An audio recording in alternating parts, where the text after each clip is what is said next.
The economy has been laid low ever since demonetization and then shattered by the pandemic and the resultant lockdown. The star performers like tourism and the services sector were devastated and are only now recovering. And if the backbone of the economy, agriculture and the MSMEs, can be described in any one word, they're both in crisis. As I pointed out during the budget debate in this House last February, the government gave us the usual combination of high rhetoric, grand ambition, exaggerated numbers and unrealistic targets, all diluted with underwhelming allocations to crucial sectors.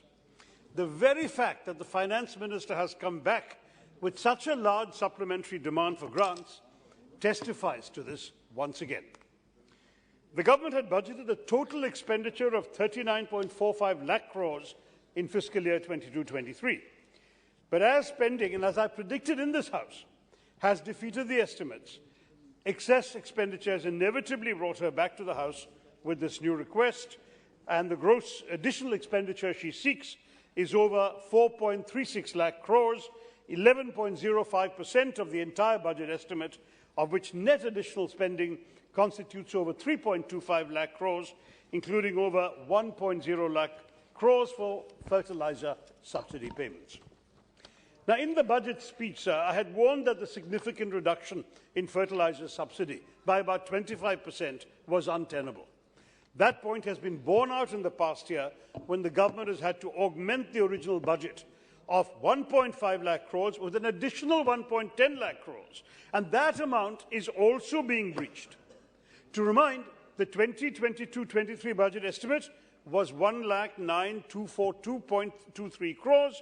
The supplementary demand raised is for 1,01,09,288.95 crore. That is more than the original budget itself. I know what my good friend, the Finance Minister, is going to say. She will point to factors beyond her government's control. Now, while the increased cost of imports, including of raw materials, largely due to the Ukraine-Russia conflict, does explain a part of the adjustment, a more than 100% estimate in the budget estimate, a more than 100% increase in the budget estimate, does raise the question as to whether the government is finding it difficult to wrap its collective heads around the evolving situation and is capable of charting a robust future-looking vision.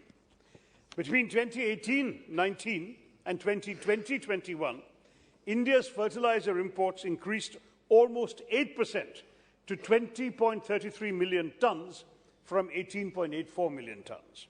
Of course, we can't control all the surprises that global geopolitics may throw up. But regardless, sir, it is indeed a matter of concern that we are becoming increasingly reliant on imports of fertilizers. The government cannot afford to sit tight when the circumstances are favourable and then put blame on external factors when unfavourable conditions arise. We need to be prepared, and it's a matter of concern that all the government's talk on Atmanirbharta hasn't come to our help in this challenging time. To take one example, in March 2022, the government mandated the revival of 6 central PSU fertilizer units to augment domestic production of urea. What is the status of these plants? What is their production? What are we doing to improve self-reliance? No, we're continuing to import, and she has come back for more money. The Standing Committee on Chemicals and Fertilizers, which I have just had the pleasure of becoming chair of, but 2 years ago, under the chairmanship of my good friend Ms. Kanimuri, found that many fertilizer manufacturing facilities are not working at their maximum efficiency and are using highly outdated technology and systems. The government has to bear the cost of this inefficiency through higher subsidy. Capital expenditure was allocated only a measly 0.05 crores in the current budget, and there is no addition in the revised budget, no supplementary for that. So it's doubtful that the government is in fact putting in sufficient resources to focus on the improvement of our infrastructure and capacity. The ill effects of this situation, despite the government's claims of cushioning the impact on farmers, cannot simply be wished away. The government's price protection alleviates the effect of these increases excuse me, sir, only with regard to nitrogenous fertilizer, urea, but not on diammonium phosphate or DAP and muriate of potash, MOP, where subsidies are capped. But prices of these items have inflated due to global market trends, and as many as 5 farmer suicides in the Bundelkhand region have been reported just in the last year on account of fertilizer shortages. Now, nearly half of the DAP requirement is imported, mainly from West Asia, while the domestic MOP demand is met solely through imports also from Belarus, Canada, Jordan, and so on. Where is Atmanirbharta here? There is none of it, sir. The rise in fertilizer prices, in effect, reduces the disposable income of farmers. This income has been declining under the Modi government, in any case, by 8.9% between 2013 and 2019, according to the NSO survey last year. Now, on the topic of farmers, an RTI response by the Agriculture Ministry stated that payments made to beneficiaries under the Prime Minister's much-touted Kisan Samman Nidhi, PM Kisan, have fallen by 67% in the 11th instalment disbursed in October 22. It's probably due to this that the supplementary demand for the Department of Agriculture is quite low, in just 4 lakhs. But what does this say of the government's commitment to farmers' welfare? This is a scheme which provides a minimal support of only 500 rupees a month, which isn't pegged to inflation, nor is it likely to cover the increasing input costs faced by farmers. But even so, the reduced coverage compounds the vulnerability of our Kisans. Respected Chairperson, on the subject of NREGA, Mahatma Gandhi National Rural Employment Guarantee Scheme, I am sorry to have to serve as Banco's ghost, regularly popping up in our Finance Minister's nightmares to remind her of her sins of omission. During the last debate on the Union budget, I had pointed out that it was a matter of national disgrace that this government had, during a period of record levels of unemployment and distress in our country's economy, particularly the rural economy, chosen to slash the funds for NREGA by nearly 25% or 1/4. With the original allocation of rupees 73,000 crores, it was a move that not only defied logic, but constituted a blatant disregard for the crisis that has engulfed rural India. And what was worse, the original allocation also needed to account for an estimated 20,000 crores in payments pending from the previous year, effectively leaving the scheme this year with a paltry 50,000 crores, whereas most experts have consistently argued that NREGA needs anywhere between 1.3 lakh to 3.4 lakh crores in order to meet burgeoning demand for jobs with the minimum guarantee of 100 days of employment. Don't forget, sir, our unemployment levels in our country today have broken all records. In 2021, we reached the highest figures ever since unemployment figures began to be recorded in the 1930s. That's how bad the situation is. Obviously, relief is required. It's no wonder that even the Ministry of Rural Development had recently sought an urgent infusion of at least 25,000 crores, which sadly does not go far enough to address the current situation and is akin to trying to extinguish a forest fire with a glass of water. As recently as May and June this year, over 30 million individuals had sought work under NREGA. 3 crore people had asked for jobs, sir, a demand that was last seen to such a degree in 2006, which is why the scheme was invented. As many experts have pointed out, the demand represents a 43% increase over pre-pandemic levels, a reflection of the grave challenges of widespread inflation and severe unemployment under which the rural economy is grappling with currently. Further, experts have also highlighted that across the country, pending wages to the staggering tune of 11,097 crores had accumulated as of June this year, sir. No wonder then that as recently as August this year, NREGA workers from over 15 states across the country sat in protest at Jantar Mantar, demanding urgent intervention from this government to address their critical concerns. Sadly, it appears that all their speeches, all their pleas have fallen on deaf ears.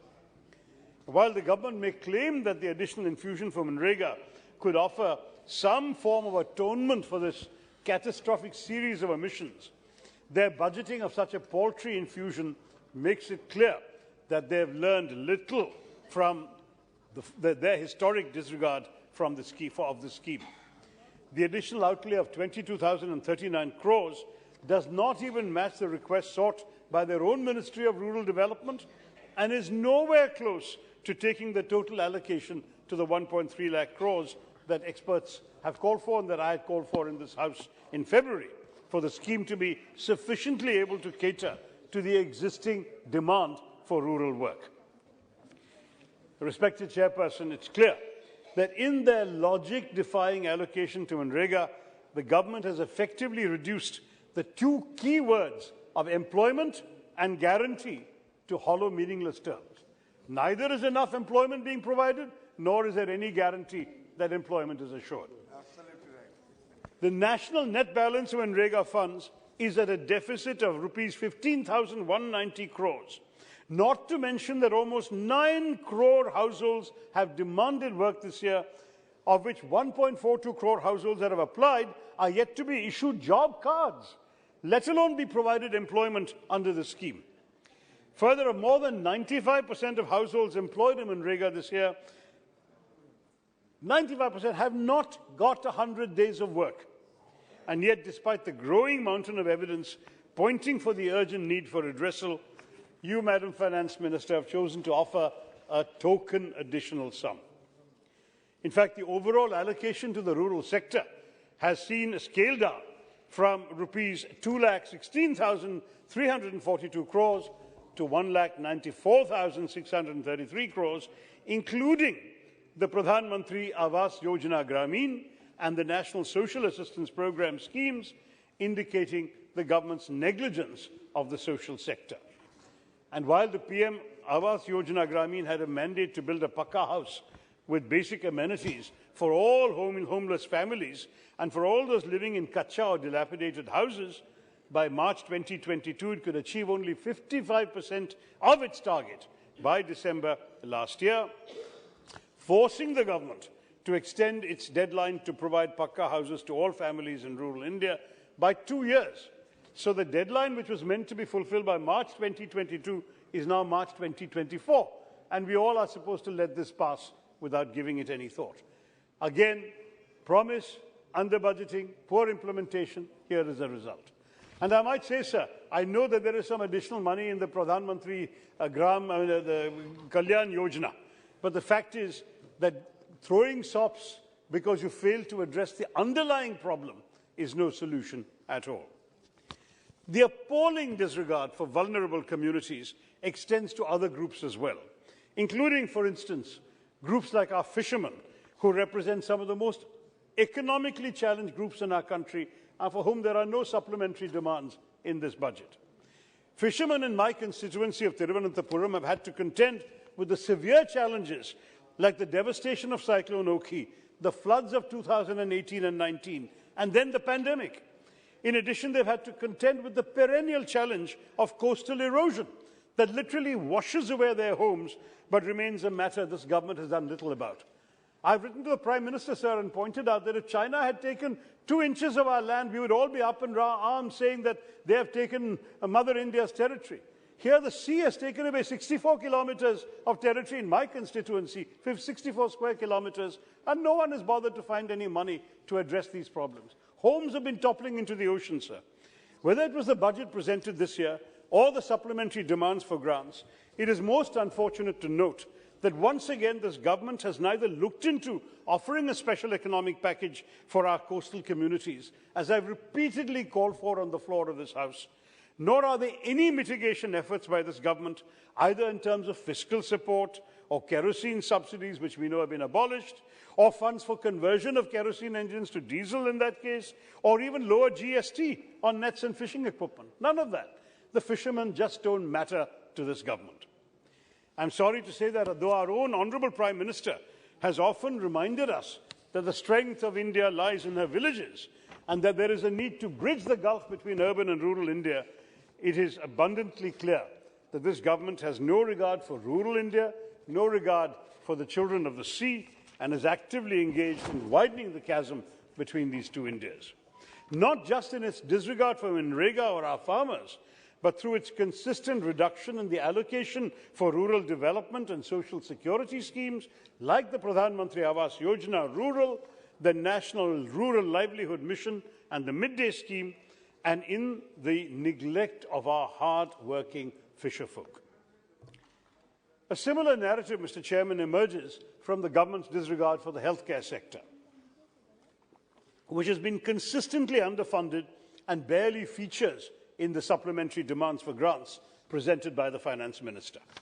As I pointed out earlier this year, despite the frailties in our medical infrastructure that were exposed by the pandemic, the health sector was originally allocated only 200 crore rupees more this year.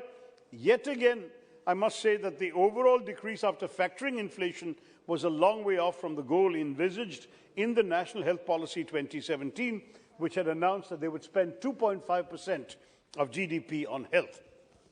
In fact, we all know that a majority, 67.8% of expenditure on healthcare in India comes from out of pockets of ordinary people. Aam Aadmi expenditure is what is sustaining the healthcare business in our country. It's not just one of the highest figures in the world, but pushes almost 55 million of our fellow citizens under the poverty line each year. People are living one serious illness away from poverty, sir. The COVID-19 pandemic has offered a fresh impetus for more financial support from the government, not just in healthcare, but also in critical research on public health. Yet, rather than learn from these lessons, the government has only nominally increased funds for the Ministry of Health and Family Welfare, and there is no significant number in the supplementary demands for grants. Now, we note that 22,000 crores are to be paid to the oil marketing companies for their losses on LPG cylinder sales. There are no supplementary allocations specifically for their losses on fuel. But I would like to draw the attention of this House to the troubling fact that government data shows that fuel prices are being kept unchanged for weeks and sometimes months before assembly elections, only to be changed soon after. Data from the Oil Ministry's Petroleum Planning and Analysis Cell shows that petrol and diesel prices have been controlled, that most of the control is exerted in the months leading up to an assembly election and are relaxed once the assembly elections are over. For example, an excellent article in the print today shows that prices were kept unchanged for 5 days before the assembly elections in Arunachal Pradesh, Andhra Pradesh and Sikkim in April 2019 and changed after. By the time the Bihar elections were held in November 2020, prices were kept unchanged for 51 days before the last date of polling and then began to be changed within 2 weeks after. Before the West Bengal elections in 2021, fuel prices were kept unchanged for 31 days before the last date of polling and were changed just 5 days after. Then, of course, the duration of unchanged fuel prices rose sharply because of oil prices in the international market. Before the 5 assembly elections in February-March of this year, UP, Goa, Manipur, Punjab, Uttarakhand, prices were kept unchanged for a whopping 4 months prior to the last day of polling.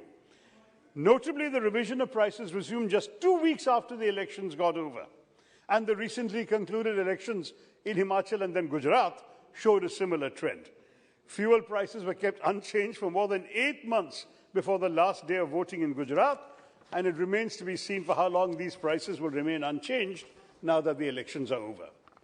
I say this, sir, because while the Finance Minister will say that pricing decisions lie with the oil marketing companies, that is unlikely to be the case, since it's clear that it is the oil marketing companies that have to bear the brunt of having to buy expensive oil and sell fuel at cheaper prices to suit the government's political convenience. This will ultimately pose a cost to us, the taxpayers, either in terms of any bailouts the government has to transfer to these companies to cover their losses, or to all of us as consumers, because even with world oil prices reducing as they now or in the future, fuel prices in India will be kept high so these companies can recover their losses.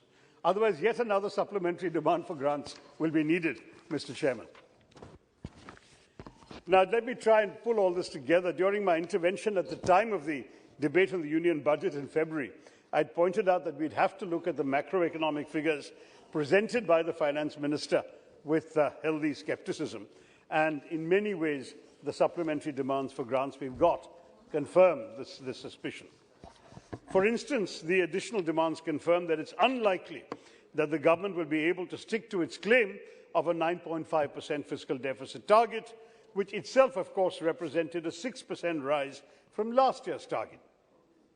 The current cash outgo of 2,99,000, basically 3 lakh crores, clearly shows that the government will be unable to stick to its own intentions of capping the fiscal deficit at 6.8% of GDP. Now, while we in the opposition can understand the critical need for government spending as a result of the pandemic, and we ourselves have been calling for some government spending the government has not been willing to do, like MREGA, we urge the government to stop presenting unrealistic targets before the House and offer more transparent numbers before this country. Take, for instance, the disinvestment targets. The previous fiscal targets relied all too much on the unrealistic assumption that the government would receive 1.7 lakh crores in disinvestment receipts. But we all know this government has failed to meet their disinvestment target in 4 out of 6 years since 2014. In the rare instances where they've managed to do so, it has only been made possible by the comical situation where one PSU has bought shares from another PSU. That track record extends to this year as well. At the end of October, the government has only managed to raise 9,333 crores, according to data from the Controller General of Accounts. Moreover, while a lot was said about the sale of the national carrier Air India to the Tata Group, a significant component of these demands for grants involves a 62,057 crore allocation for the Air India Asset Holding Company Limited, which carries the burden of the majority of the debt that the carrier was under. As part of the sale, the government has remained liable for nearly 46,000 crores, a debt that has been unfairly passed on to the taxpayers. I've been listening to the late Jaitley ji's and now Madam Sitharaman's budgets attentively since 2014, Mr. Chairperson. Every single year, he and she have announced fiscal deficit targets, and every single year they have failed to meet them. You have mentioned privatization targets and failed to meet them. You projected improvements in the tax to GDP ratio, and you failed to meet those. You promised Achhe Din, and now you've moved the goalposts some 25 years into the future, when none of you will be around to be accountable for that either. I'll wrap up in a minute, Mr. Speaker. I'm sorry to say that the underlying vision that this government has presented, first through the Union Budget 22-23 and now in these supplementary demands for grants, is a story of failure, a fondness for grand announcements followed by consistently inadequate implementation, a talent for developing flashy slogans like Achhe Din, New India, Make in India and Amrit Kal, none of which any of us have ever seen or seem likely to see. Thus, while destroying the foundations of all that was good and noble about the old India, and in so doing leaving the Indian middle class, the Aam Aadmi, the farmers, the fisherfolk, the poor and the marginalized to face today's Andhkal on their own. We will not oppose these supplementary demands for grants, Mr. Chairman, because the nation needs them and more. But we deplore the needless rigmarole behind the process that has brought us to this point. The unrealistic budgeting, inflated promises and unreliable assumptions that oblige our finance minister to come back to the House time and again with such revisions. I really hope that when she returns to the House in February with next year's budget, she avoids making the same mistakes over and over again, and that we have seen again this time repeatedly every year, and she gives us a budget that her government can actually work within.